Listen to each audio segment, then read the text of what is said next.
Welcome to the ever-increasing word feast. Eric Habwele is my name, and I've got a wonderful brother man of mine who is Brother Simon.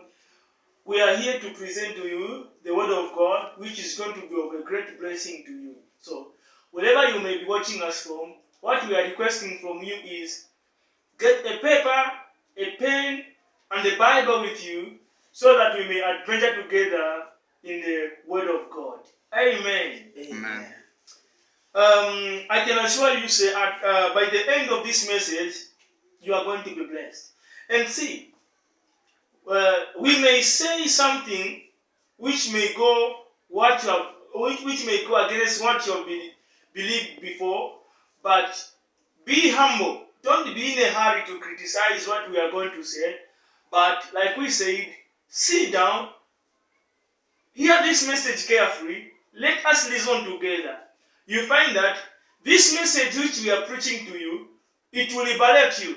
There are some areas which you may think or you may seem like you are perfect, but perfection does not come about by the way we think like, no, I'm perfect. No.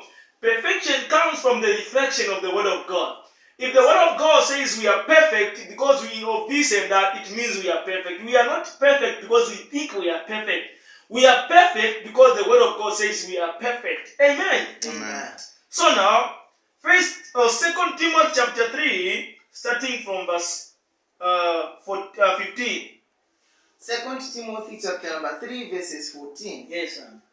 The Apostle Paul is saying, Mm-hmm. But continue thou in the things which thou hast learnt Yes. and hast been assured of, knowing of whom thou hast learned them. Okay, so this was Apostle Paul admonishing Timothy, saying, Timothy, you should continue in the things which I am teaching you. Because there will come other people who are coming to tell you something that is contrary from this which I am teaching you. But you should continue in the teaching that I am teaching you. So there is a need of you continuing in the Word of God. There is a need of you continuing standing upon what you have been believing before, or what you have believed before. So now, this was Apostle Paul advising his son in faith, Timothy, saying, you need to continue in these things that I am teaching you. Amen. Amen. Continue, sir.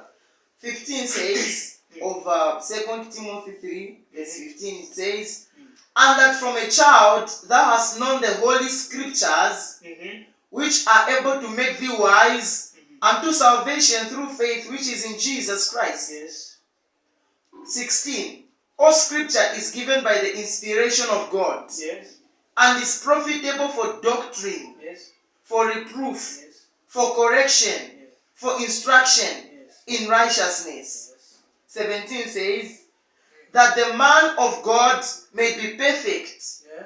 thoroughly furnished unto all good works. Okay, so now, Apostle Paul said to Timothy, say Timothy, from a child you have known the Holy Scriptures. Timothy was brought up in a community. He was brought up by a single mother who taught him the Word of God.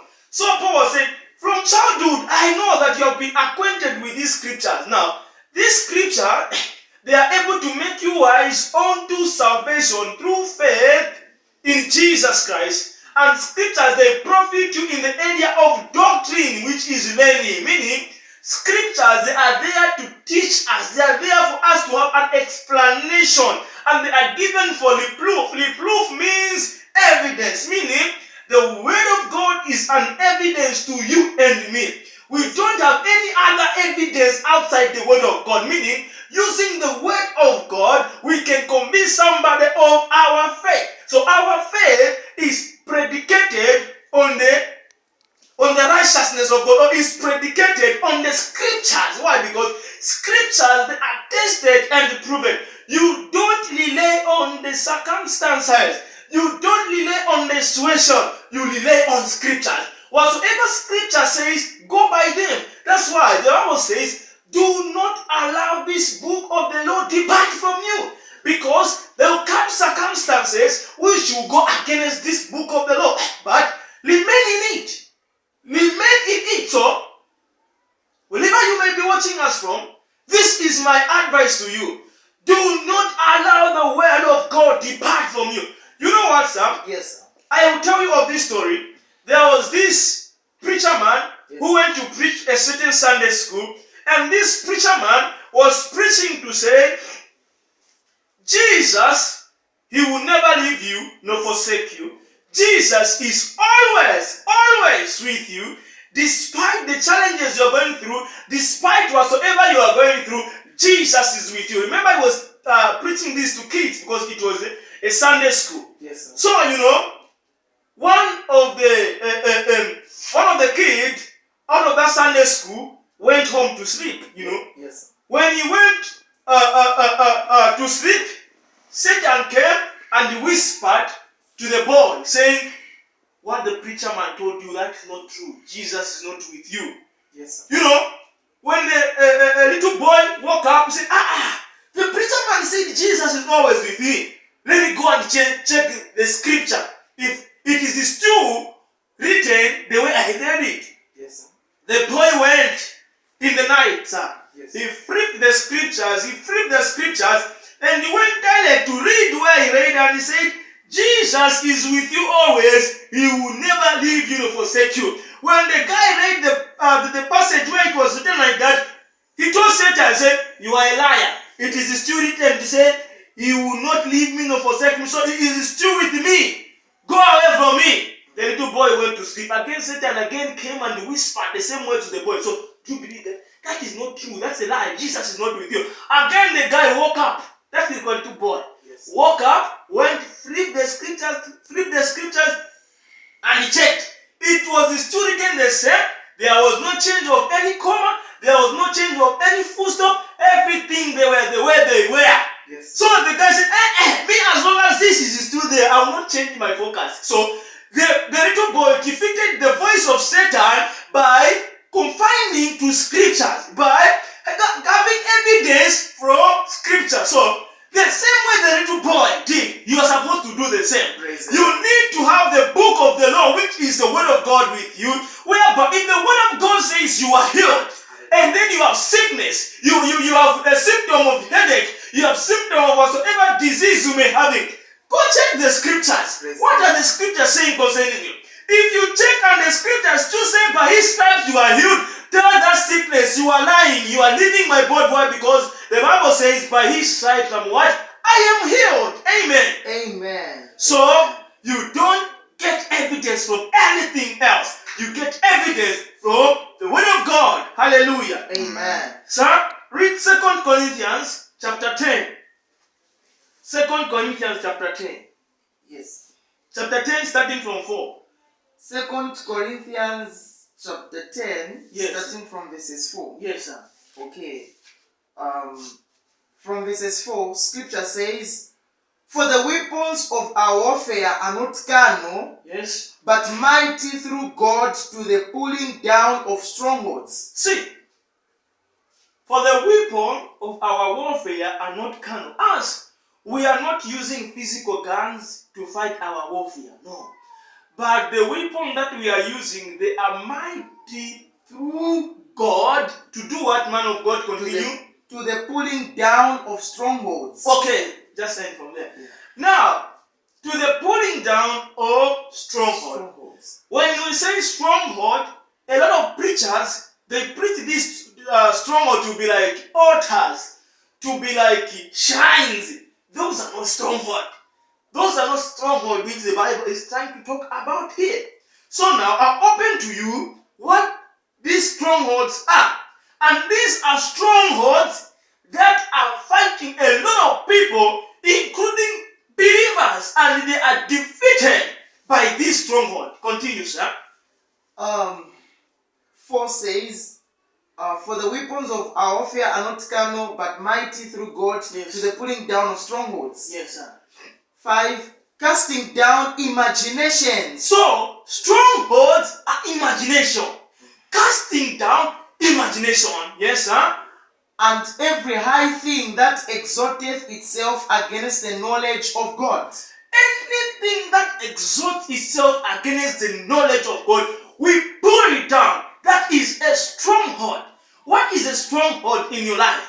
That's why you need this book of the law, which is the word of God, to be ever before you. David said, I have set the Lord before me, I shall not be afraid of anything. You know what? The mission of the Word of God is to convince your mind. Because by the time the Word of God begins to dwell in the inside of you, it begins to give you a picture. That's why in the book of Jeremiah chapter 1, the Bible says, Jeremiah, what do you see? Jeremiah chapter 1 verse 11 to 12, God came to Jeremiah and said, Jeremiah, what do you see? Jeremiah said, I see an almond tree. God said, you have seen well, for I am watching over my word to see that I perform it. I am watching now. This came as a vision to Jeremiah. Jeremiah, what do you see? Now, your vision is based on the word of God which you have in you. A lot of people today, the vision they are having is contrary from the word of God. The word of God says you are healed. The word of God says, for I know the plan that I have for you. Good plans to give you an expected end, plans to give you hope and future. So, anytime you're having a revelation from God, it will be good. The Bible says in the book of James, every perfect and good gift comes from God. So, anytime you are having an imagination, or anytime you sit down, you begin to think of failure. Say, no, this thing which I am doing, it will not succeed. That is a stronghold that is being constructed in you. Maybe you find that stronghold will even be confirmed in you. You will refer to your past failure. Say, I tried to do this and it never happened.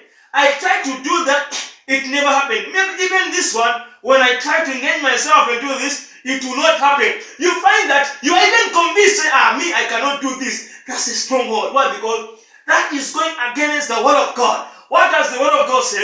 The word of God says, I can do all things by him who is Christ, who gives me strength. I can do all things by Christ who gives me strength. So, anytime you are trying or you are thinking of doing something great, and there is another thing that tells you, or there is another mentality that tells you to say you cannot do this, just not say that is a stronghold from Satan.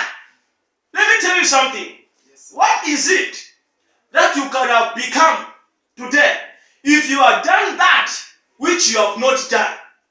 Imagine, where could you have been if you had taken yourself to school some 5 years ago, but you kept on saying, I cannot pass, I cannot pass, I cannot pass? If you had engaged yourself into that school, by now, where could you have been? Maybe by now you could have been working. By now you could have been doing something profitable to you. But because there was a stronghold which was elected in your mind, which was going against the word of God. So when you hear a stronghold, we are not talking of altars. We are not talking of all these other things. We are talking of mindset. A lot of people, they're having mindset which are against the word of God. They're having disease in them and they're saying, this is my sickness. No, it is not your sickness. It is the sickness from Satan. So that is the stronghold.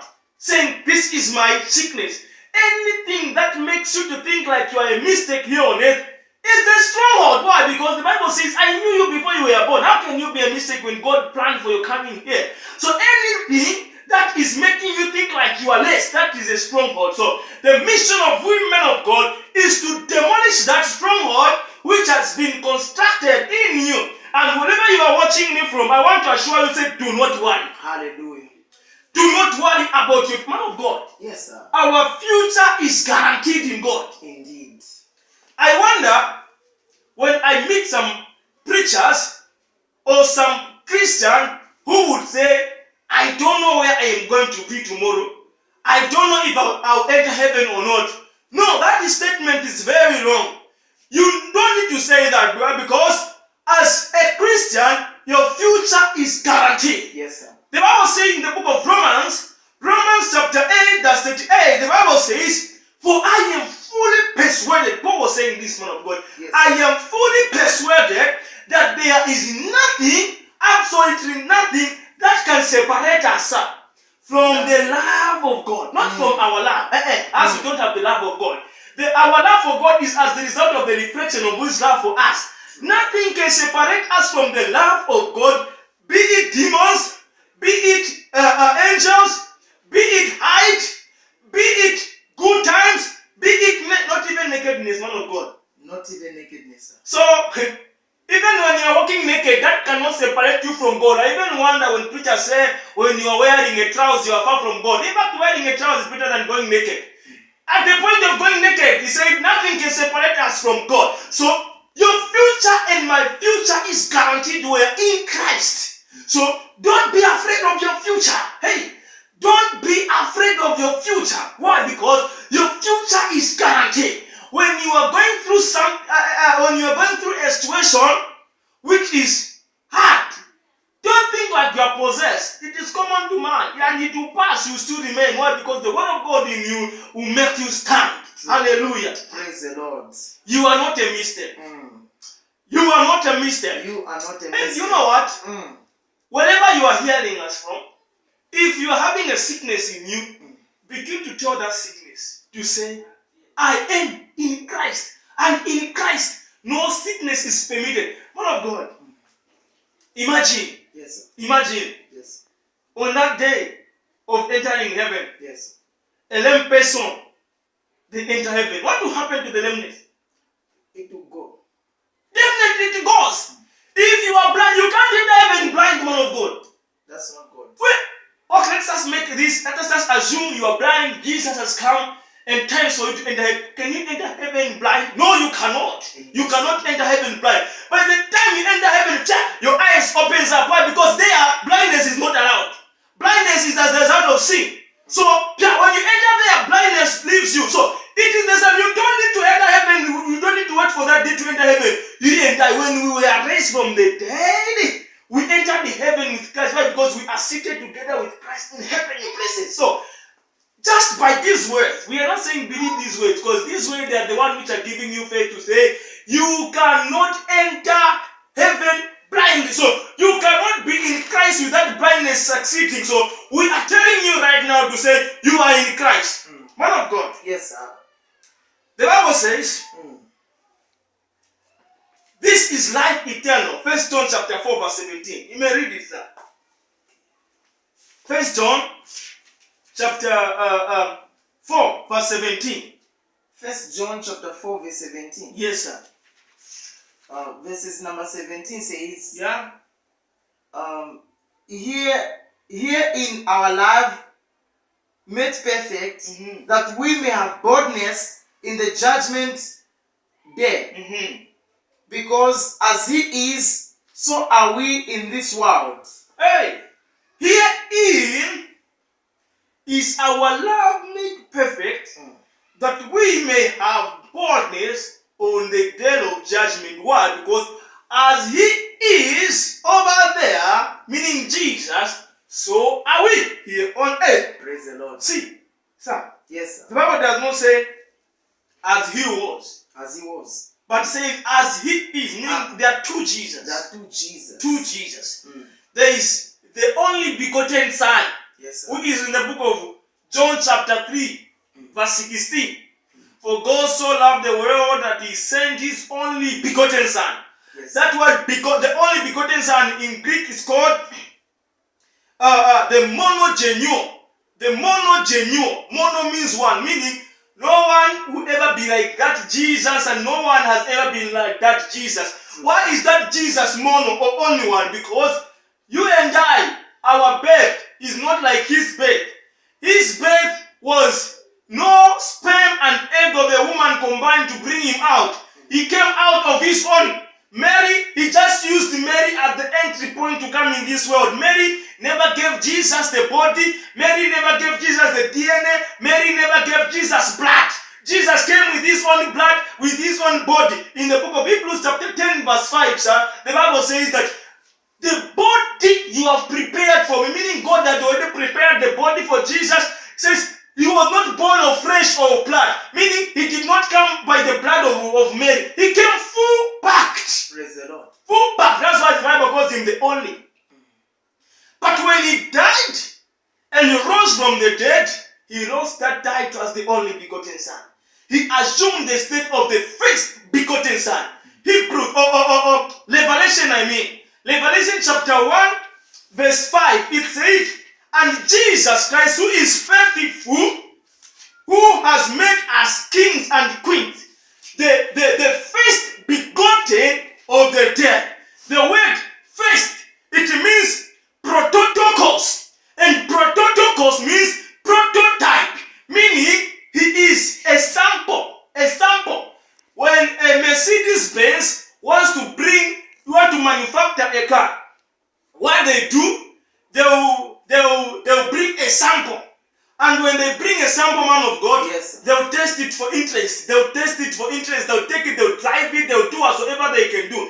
Now, if that sample is good enough to be marketable, they are trying to say we are going now into mass production. Yes. We are going to produce more, and the more we are going to produce, they are not going to be above or less to this one. They are going to be exact as this one. Yes. Anything that is not in this, they are not going to be in the one we are going to produce. Anything that is in this, you are going to see it in them. So everything that is going to be manufactured, it is going to be according to the way the first one has been. So when Jesus Christ rose from the dead, God was trying to say, this is the sample of a born again man. Any man who is going to be born again is going to be after this one. So whatsoever is in Christ is in us. The Bible says, herein is our love made perfect, that we may have boldness in the day of judgment. Why? Because as he is, so are we. so are we. Whatsoever is in him as the first sample is inside us. Yes. Whatsoever he has, we have. That's what. For you cannot know yourself by looking at yourself. You can only know yourself by looking at him who is Jesus. So when you look at him, what do you see in him? In him you see success. What do you see in the man of God? Success. In him you see righteousness. What do you see in the man of God? Righteousness. In him you don't see failure. What do you see in him? Normal failure. Why? Because as he is, so are you. That's how to know yourself. You don't know yourself by the... I wonder a lot of Christian man of God say, me, I know myself. I fast twice a day. What are you talking about? Your fasting is not even required in here. It fitting, it counting, it is disqualified. Zero your own. Take his own. He has given you his righteousness. You are righteous. Not because you are powerful, not because you fast, not because you pray too much. You are righteous because he has given you his righteousness. You are justified because he has justified you. See, man of God, Yes. the Bible says in the book of 1 Corinthians chapter 15. 1 Corinthians chapter 15, starting from verse 1. You can read. 1 Corinthians chapter 15, verses 1. Yes, sir. Alright, verses 1 of 1 Corinthians, it says, Moreover, brethren, I declare unto you the gospel which I preached unto you, which also ye have received, Yes. and wherein ye stand, Yes, sir. by which also you are saved, if ye keep in memory that I preached unto you, unless ye have believed in vain. Yes, sir. For I delivered unto you first of all that which I also received. So now, this was Apostle Paul telling people to say,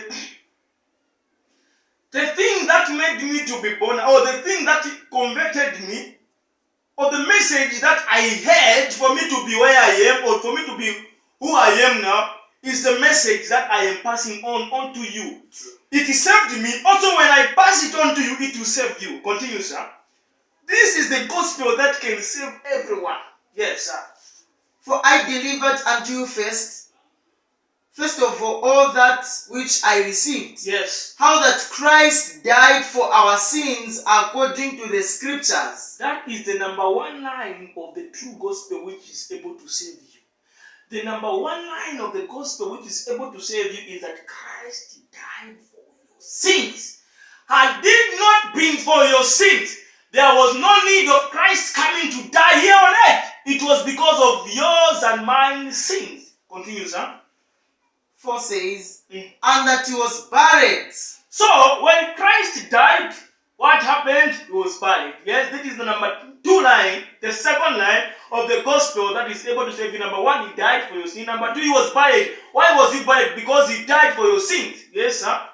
And that he rose again the third day according to the scriptures. And that he rose again the third day according to the scriptures. Now see what happened. See the drama that happened. Like I told you earlier on, I said, when Christ came here, he came as the only begotten son, Yes. the monogenuine. Now when he died and rose, he did not rise as the monogenuine. He rose as the prototokos, the firstborn. So, what made him to die is because of our sin. Isn't it, man of God? Sins. When he drank our sin, he became a sin. Not a sinner, but he became sin. The Bible says that God made him to be a sin, he who knew no sin, that we may be the righteousness of God. So we are the righteousness of God. Now, see what happened. When he became a sin for us, he died. Because for the wages of sin is what? Death. So because he became a sin, he died. When he died, he rose. When he died, he was buried. 3 days and 3 nights in the grave. And then on the third day, he rose. When he rose, he did not rise, or he did not rise, yes, as a sinner as he died.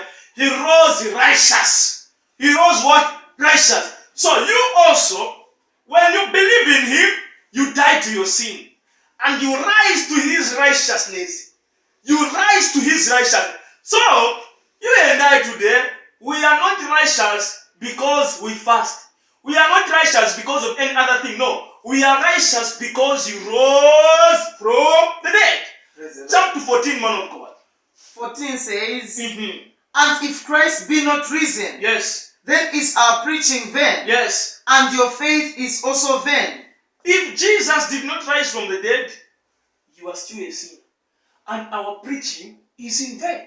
So, our preaching is predicated on the reality of Christ rising from the dead. Why? Because Christ rose from the dead, you are righteous. You are holy. You are sanctified. Why? Because when Christ rose, he gave us eternal inheritance, eternal redemption, eternal salvation. All this, when he rose, he gave us unto them. So, brethren, wherever you are watching me from, you are righteous. Praise the Lord. You are righteous. Psalms 17. 17 says, Yes. And if Christ be not raised, Yes. your faith is vain. Yes. Ye are yet in your sins. So, if Jesus did not rise from the dead, you are a sinner. But Jesus rose from the dead, you are not a sinner. So stop saying, I'm a sinner, I'm a sinner, I'm a sinner. Hey, friend, if you have Christ in you, Praise the you Lord. are not a sinner. If you have Jesus in you, you are not a sinner. Let me clear this misconception. The Bible does not call you a sinner just because you did something wrong. No. You were born a sinner. David says in the book of Psalm 51, he said, I was sharpened in sin. So you are called a sinner just because you were found to be a sinner. You were naturally born a sinner from the sin of Adam.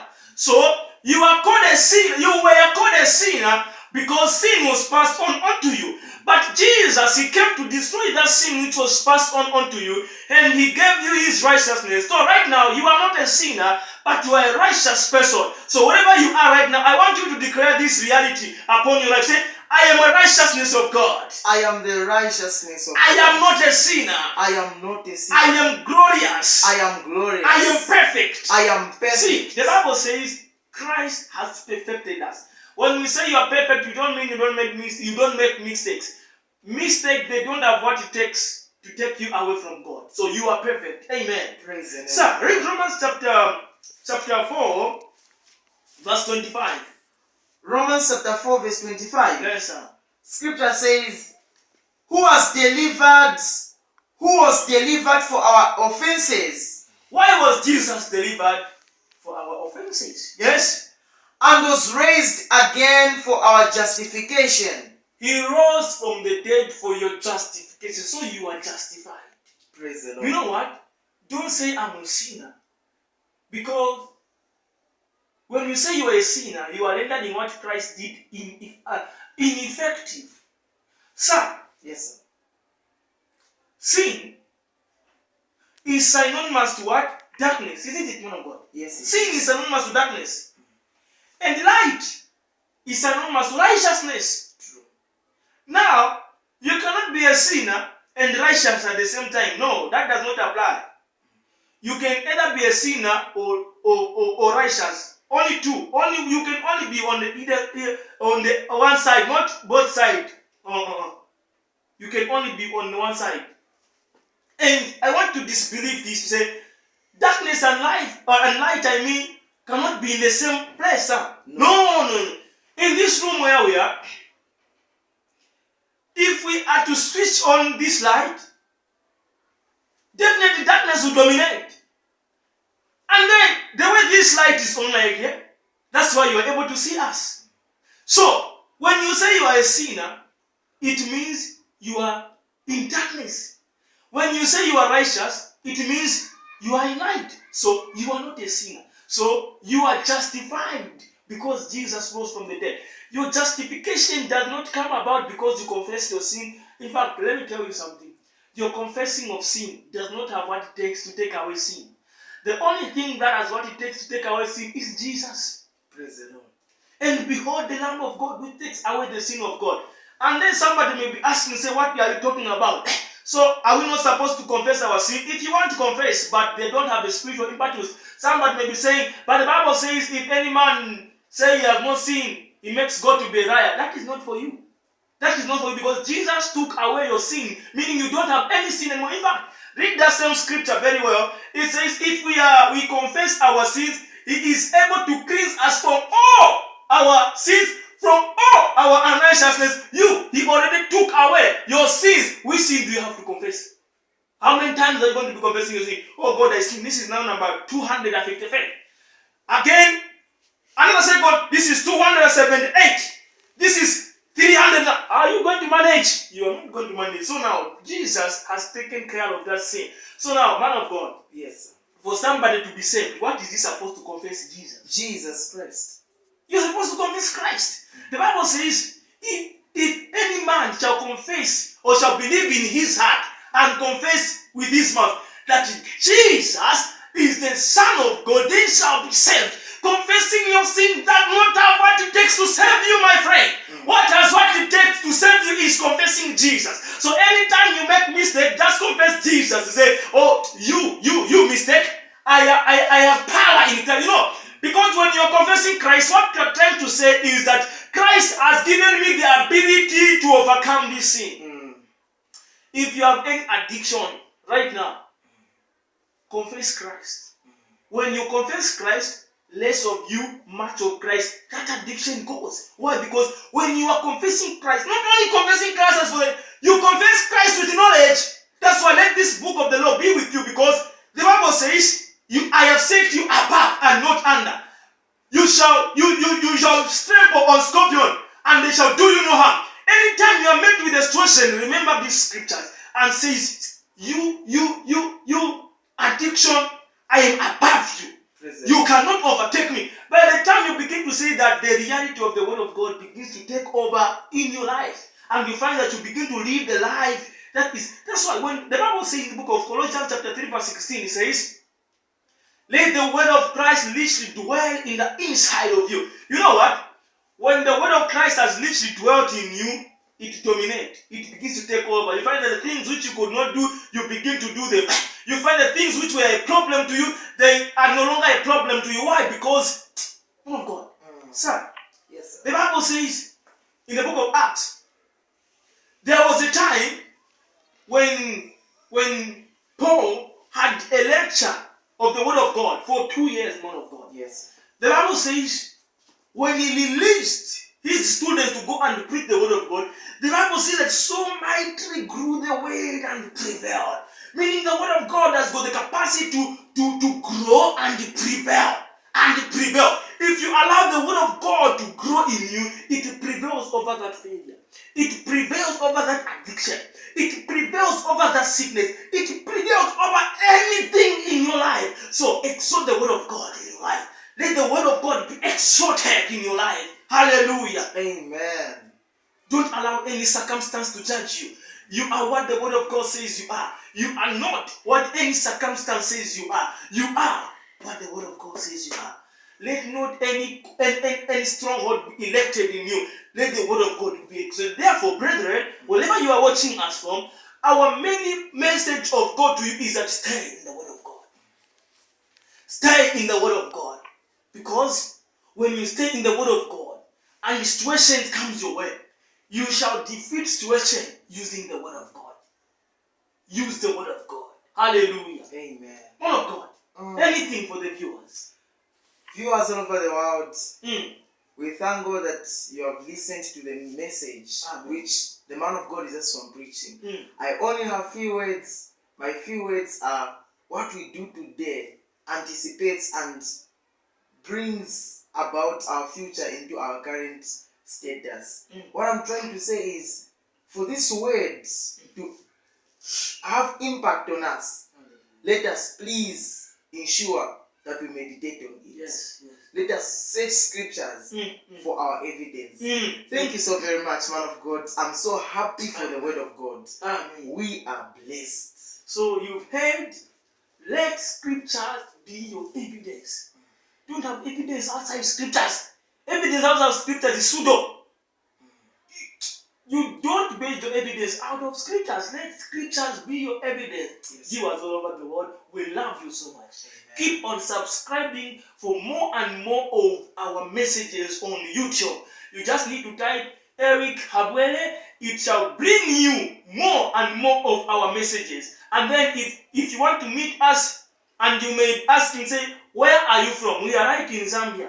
And if you want to meet us on WhatsApp, you can use this line, 0975 95 50 97. I'll repeat it, 0975 95 50 97 for the last time. 0975 95 50 97. When you WhatsApp us, we shall be able to send you more and more of our messages. Video messages, audio messages, documented messages, and you shall be blessed. Our mission is to paint the blue marble planet with the message of Christ. Hallelujah.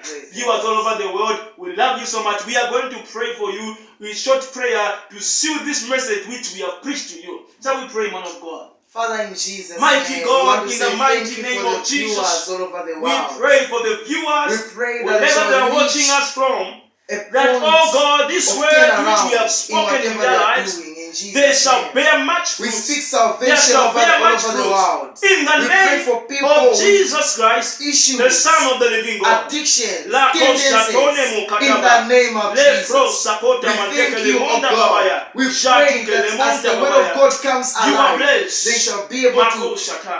change in Jesus' name. Now, wherever Thank you are watching me Jesus. from, I want you to agree. I'm going to pray for you. In the name of Jesus Christ, stretch your hand toward the screen wherever you are. In the name of Jesus, I pray for you. Let the word of God grow in you. Let the word of God grow in you. Paul said, I commend you to the word of God. Amen. And the word of his grace, which is able to build you up and to give you an inheritance among they that are sanctified. Yes, Lord. Therefore, I pray, let the word of God build you. Yes, Let the Lord. word of God build you. Yes, Lord. Anything that is not of God in your life, I uproot it. Yes, Lord. Any sickness, I uproot it. Yes, Any Lord. addiction, I uproot it. Yes, Lord. Anything that makes you feel small, I uproot it. Yes, Lord. Any fear, I uproot it. Yes, Lord. Anything that is not of God, I uproot it. Yes. In the name of Jesus, be healed. Be healed. Be healed. Wherever you are watching me from, be healed. Yes. Be healed. Be healed. In Jesus' I pray for the name. word of God to manifest. I pray for the word of God to manifest. In the name of Jesus, Yes. be healed. Be healed. In Cancer, Jesus' name. take your hands off. In Jesus' HIV, name. take your hands off. In Jesus' Diabetes, take your hands off. In Jesus' the name name. of Jesus, I begin to declare, Yes. low sperm count, I fresh you out. Yes. Low sperm count, I fresh you out. Yes. Any premature death, I fresh you out. Yes, Lord. Any complication in your womb, I fresh it out. Yes, Lord. You shall have your child. Next year, around this day, you shall have your own children. Yes, Lord. In the name of Jesus. Makosatoya bayanta lemunda. Yes, yes. Wherever you are, you shall not fail. Yes. You shall not fail. Yes. Any fear, take your hands off. You Satan, take your hands off. In the name of Jesus Christ, the Son of the living God. Yes. Thank you, God. Thank For you, Jesus. it